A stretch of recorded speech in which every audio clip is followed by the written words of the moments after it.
We're going to see a number of major changes in drone technologies over the next 5 to 10 years or so.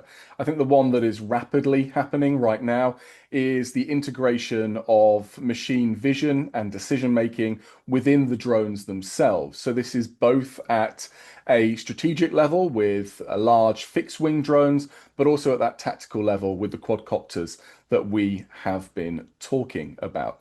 So one thing that we've seen that's been pioneered on the battlefields of Ukraine is drones with a preset algorithm on board that have a database of, let's say, up to 65 different images that it's been trained upon that it can identify as targets.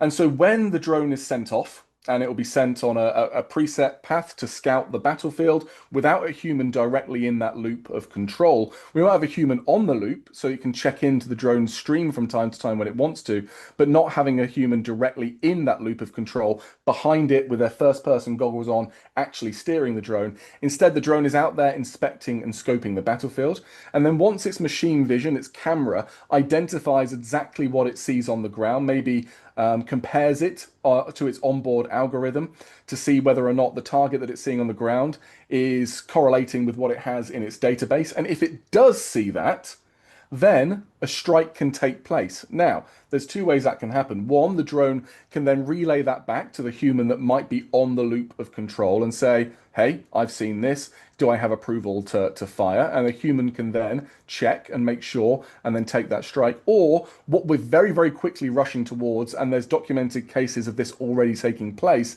is that you don't have a human in that loop at all. The human is outside the loop of that control. And so the drone can take that strike very, very quickly, which of course increases military effectiveness, but also increases the scope for mistake, error, and breaches of international law and strikes against non-combatants. What we see then is drones that are able to take that strike immediately through their machine vision, through AI. And that's where we're moving to in terms of this level of warfare. We're also seeing the integration of AI decision making and processing through target lists and kill list creation.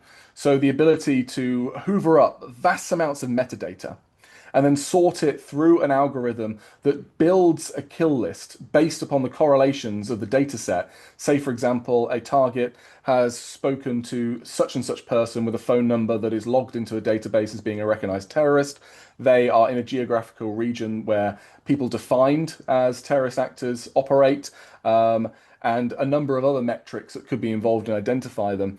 They would then be put on a category on the kill list, and then you'd have potentially drones, and potentially, of course, drones with their own ability to make the decision whether or not a human should live or die, sent to remove that person from the kill list, so to speak. And so all of this right now is very, very worrying. There are those on one side who say, look, this removes human error. This is something that morally and ethically that we need to do to increase the precision of strike.